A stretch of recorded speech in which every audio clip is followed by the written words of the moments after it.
መሸከም አቅቶኝ ነው። አባቴ በጣም ከድካሙ የተነሳ ዳጣ ብቻ አይለችም ሰላም አሁን የወለደችው የራሱ ልጅ ነው። ማየ የራሱ ልጅ ነው።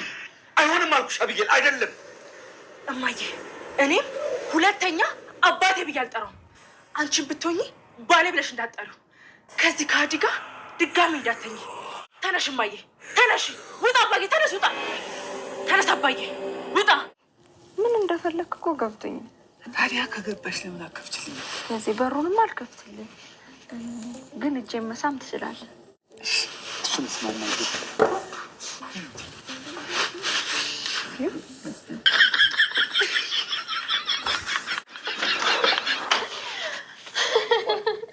ሰራውልኝ የታባቱ ይልክስ ቅርበለኛ ተጨለባ ይኸውልህ ጋዜ እሱ ከከንፈር አይጠፋም። እንግዲህ ሌባ ውሻ መስለህ ደርሽ ምን ያርግሽ እንደዚህ ጆጭ እንዳለች ኤቢ እንዳለች ማለት ነው። እወዳለሁ እና መቼም አልተውክም አልለቅም ብላለች። የሰላምን ልጅ እንደማስመረምረው ነግሬዋለሁ ብላኛለች። ምን ነው አልነገረችም እንዴ? ቆይ ማርቲ ግን የልጁ አባት እዚህ አካባቢ ነው ያለው ብላ ታምናለች። ቆይ ለምንድን ነው ዳርዳር መዞሩ ለምን አስፈለገሽ? ቀጥታ አንተን አባቷ አትይኝ?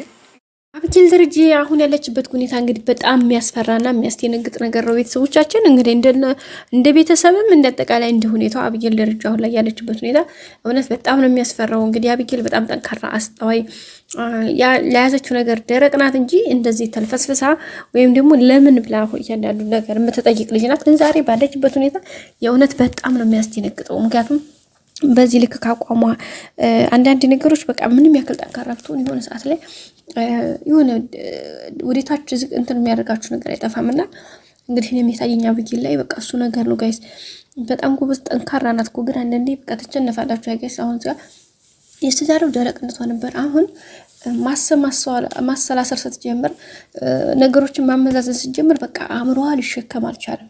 አቶ ደረጃ የሰራውን ስህተት ወይም ደግሞ የሆነውን ነገር የተፈጠረውን ነገር በቃ ማሰብ በራሱ ሌላ ችግር ነው። በቃ በጣም ከባድ ነው። ቤተሰቦቻችን እንግዲህ በፊት እያንዳንዱ ነገር ፊት ለፊት ጋፈጥ ነበር። አሁን ግን ማሰላሰል እንዳልኳችሁ ማሰላሰል ስትጀምር እያንዳንዱ ነገር በቃ ኦቨር ሆነባት። በቃ ጋይስ ከአቅም በላይ ሆነባት፣ ከአቅም በላይ ከሚባለው በላይና ጭራሽ እንግዲህ አለ ውድ አለ ፍቃዷ የሚጠጣ ነገር አምጥታ እንግዲህ ሰክራ ከክላሷ መውጣት እንኳን እስከሚያቅላት ድረስ እንዲሁ ሌት ቀን ስትቃዥ እንትን እያለች ነው ያለችው።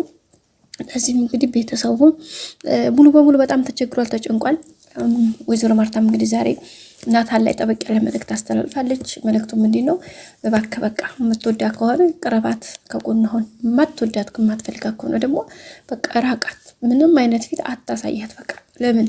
ምክንያቱም እንደዚህ ባሳያት ቁጥር እሷ እየተጎዳች ነው የምትሄደው። አብጌል ደግሞ የዚህ ቤት ውስጥ ብቸኛዋና ዋናዋ ባላ ልጅ ናት። ስለዚህ እቺ ልጅ ደግሞ እኔ ማጣትም ቀርቶ ከፍቷት ማየት አልፈልግም፣ ታውቃለህ። ስለዚህ ልጅ በዚህ ልክ እንደዚህ ሆና ማየት ለእኔ በቃ የሞት ሞት ነው። ስለዚህ እባክህ ናታን በቃ እባክህ ብላ ነው እንግዲህ ማርታ የጠየቀችውና ናታንም እንደማየን እኮ ነው ማድረኩም እንደሆነች አላወቅኩም ምናምን ሲላት አይ የሆነችው ነው ታውቃለህ፣ እንደዚህ ሁሉ ነገር የተዳረገችው አንተ ምክንያት ነው፣ እንደምትወድህ አንተም ሆነ እኔም እናውቃለን። ስለዚህ በቃ ተዋት እባክህ ምን ያለችው። ናታንም እንግዲህ አይ እኔ እኮ እስከዛሬ ምንም ብያት አላውቅም፣ እኔ ቀርቢያት ማላቅ ምናምን ሲላት፣ ባለፈው ደግሞ እንዳልኳችሁ ባለፈው ስልኩን ቀምታው እየተደባደቡ ምናምን አይታቸው ነበርና በቃ ምንም አይነት ፊት አታሳያት። በቃ እንደዛ ማትፈልጋ ከሆነ ምክንያቱም ባለፈው ስትደባደቧቻችኋለሁ ያ ደግሞ ስትደባደቡ ስትላፉ አንዳንድ ነገሮችን እንደስትሉ እሱ ደግሞ ሌላ ከባድና በጣም መጥፎ ችግር ነው። ስለዚህ ማትፈልጋ ከሆነ በፍጹም የምን መጫወት የምን እንትን ማለት በቃ ምንም አይነት ነገር ምንም አይነት ጥሩ ፊት እንድታሳያት አልፈልግም፣ እንደዛ ካልሆነ እንደተቆርጣ አትችልም ብላ ነው እንግዲህ ማርታ ተናገረችው።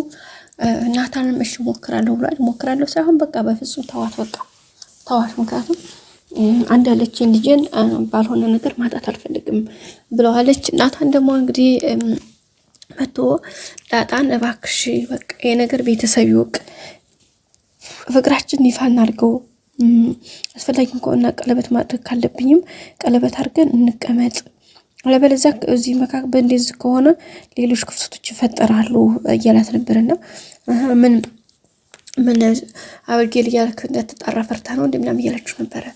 አይ እንደዛ ፈልጌ ሳይሆን አይደለም እባክሽ ዳጣ ተረጅኝ እያለ ነው። እሱም ግን ናታን ያው ቤተሰብ አድርጎ ከዛ በኋላ ማለት በቃ ሌላ ሰው አበጌልም ተስፋ እንድትቆርጥ ነው ስለሚፈልግ ነው።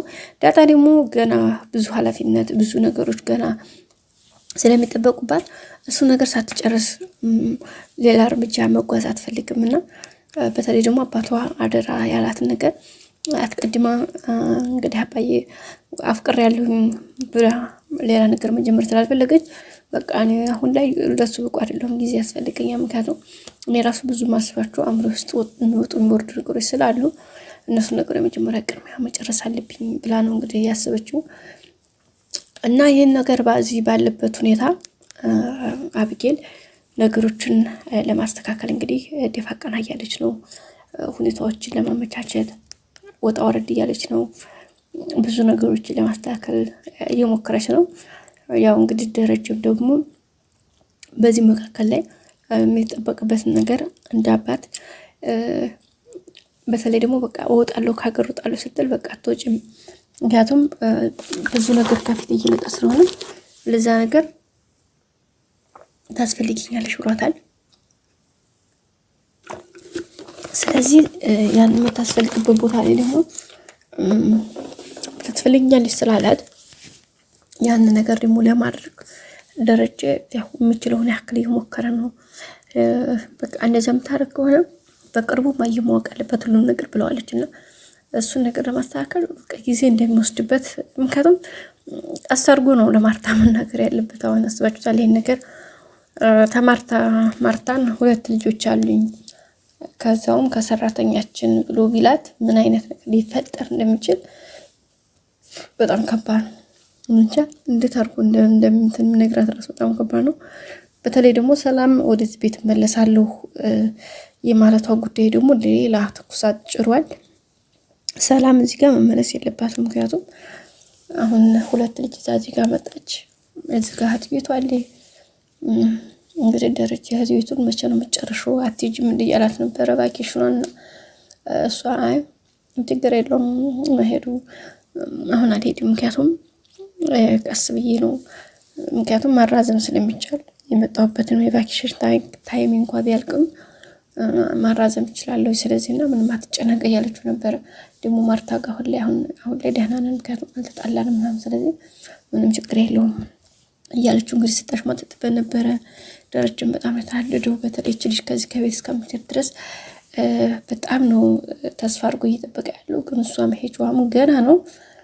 እንግዲህ አሁን ላይ ደግሞ የአበጌል ደረጃ እዚህ ጋር ሰክሮ አለ ሁኔታ መሆን በጣም ለቤተሰቡ ሌላ ጭንቅ ሆኗል። እንግዲህ እውነት ዛሬ ደግሞ በህልሟ ይመስለኛል አይ ቲንክ ወይ እሷ በህልሟ ነው ወይ ደግሞ ደረጃ በህልሙ ነው።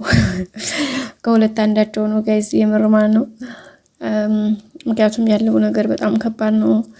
እንግዲህ መድኃኒትም ዳጣን አበጌል እዚህ የማትመጣበት ምክንያቱ ባንቺ ችግር ነው እያለቻት ትገኛለች። ቀጣይ አዲስ ቪዲዮ እስከምንገናኝ ሼር፣ ላይክ፣ ሰብስክራይብ አድርጉ። ወዳችኋለሁ ባይ